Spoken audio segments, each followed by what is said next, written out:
Thessalonians 5th chapter. In everything give thanks. For this is the will of God in Christ Jesus for you. Then I finish up with Hebrews 10. Let us draw near with a true heart in full assurance of faith. Our hearts have been sprinkled from an evil conscience, and our bodies have been washed with pure water. Let us hold fast the confession of our hope without wavering. For he who promised is surely faithful. He who promised us is surely faithful. He who promised us is surely faithful. And let us consider one another in order to stir up love and good works. I want you to know that when you don't know what else to do, and you get to the point and you say, what do I do when nothing is going right? I want you to learn how to lean and depend on the Lord. Because the Lord, He is a way maker. Somebody in here this morning is a veteran. We've got some veterans that have been in the military. We've got some veterans who've been in the governmental army. We've got some decorated soldiers in the house. I want to thank the soldiers who have fought the good fight. And I want you to know that you've always got some blessings while you're in Mount Zion. But God has an army also. God has some soldiers also who have been treated down and out. They've been not been given any accolades. They have not been given any parades. Some of them were treated just like dirt. But I want you to know, keep the faith. Don't give up, because God hears your cry. His delay does not mean His denial. I said His delay does not mean His denial. Wait on the Lord and be of good courage. Somebody said there is a good example when he said, I'm sorry that I made man. And he said, I want to destroy the whole earth. And I'm going to send down my rain and wash all the mess away. I want you, Noah, to build me an ark for the saving of my people. That's what the church is, an ark for the saving of God's people. God knows about your dirt. God knows about your sorrow. God knows about your sin. God knows about your disappointment. But the house of God is an ark out of a storm.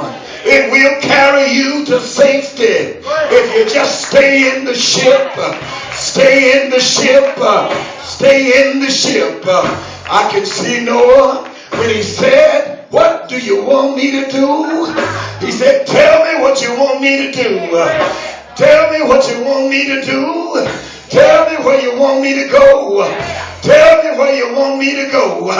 He said, go out to the desert. He said, and start building me an ark. Build me a boat and make it out of a certain kind of wood. He said, when you start building the ark, there's going to be some people that's coming by. They're going to make fun of your work. They're going to make fun of you directing. They're going to make fun of you playing music. They're going to make fun of you singing in the choir. They're going to make fun of you preaching the gospel. They're going to make fun of you going to church. But stay in the boat. Don't leave the boat. Don't you know, after a while he kept on building. Some of the folks walked by and they made fun of Noah. But he kept on building.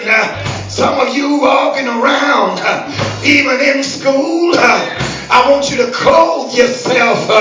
Don't go to school with your stuff falling all out. I wish I had somebody. You don't have to go to school showing all what the good Lord blessed you with. You don't have to do that. I want you to know that God says, He said, dress modestly. You don't have to dress like the demons dress. You don't have to dress like the world says dress. You need to live a godly life. You need to live a life that Jesus would be proud of. You don't have to unzip your jacket. Let all your junk hang out. So display yourself to the world. You are not a walking piece of meat. You are somebody in the eyes of God. You are somebody.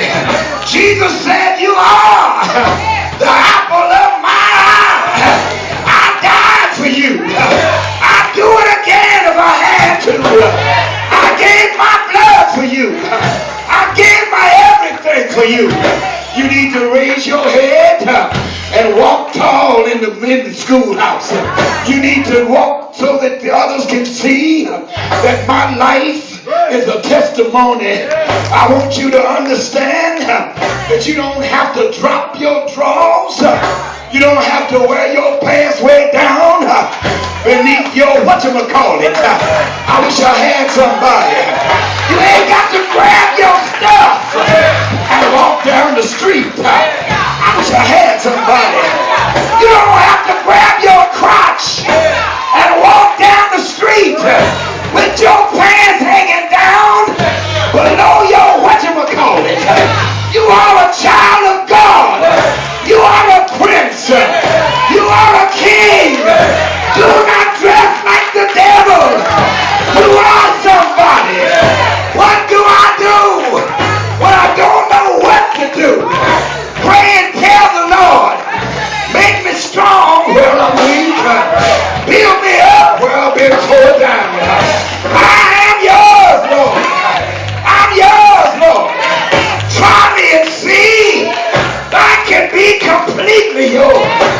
I've got to get this boat out the desert. Got to get this boat out the desert before I sit down. Don't you know people make fun of him?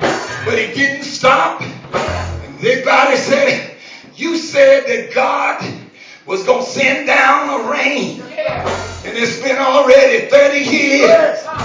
He kept on building. He built another decade. It's been 40 years. It's been 50 years. It's been 60 years. And they're laughing at you now. They're saying that you didn't hear from God.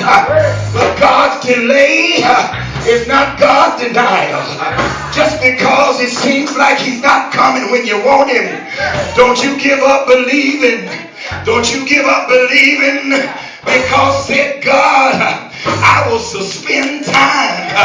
I will suspend time. I will stop the moon from shining. I will stop the sun from shining. I'll make water stand up like a brick wall. But you don't know who I am. I am somebody. When I spoke, the water came into existence. When I spoke, the trees jumped up out the ground. When I spoke, don't you know the stars start flickering in the sky? When I spoke, I want you to know that I told water to come up this far and go no further. I am somebody.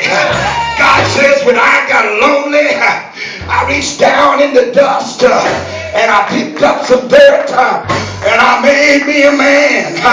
And when I made a man, I put his mind, filled it with knowledge, a whole lot of knowledge. I told him to name all the animals. You're over everything that you see. You gotta live like that. You are somebody. You gotta back up to nobody. You gotta stand tall for God, and he will fight your battles for you. Somebody say yes. Say yes.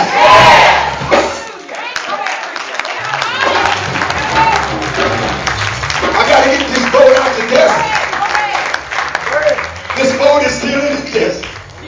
People still making fun. And he went on 90 years. 90 years.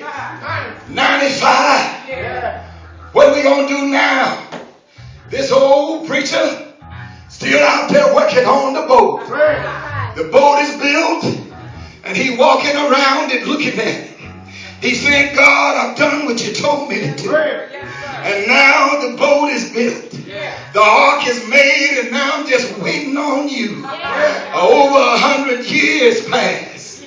And after a while, one day Noah was walking out in the desert, and the water started coming up from the desert floor. Then he looked around. He felt a few drops on his head. He looked around again, and the water started rising from his ankles on up to his knees. And the water began to come down from above. And it began to be an awful storm. And don't you know, God spoke to the water. And he said, rain, rain right now. And rain began to come up from the bottom. And rain began to come up from the top. And it fell on everybody. And all of the critics of Noah then ran to the boat, tried to be Noah's friend. I guarantee you.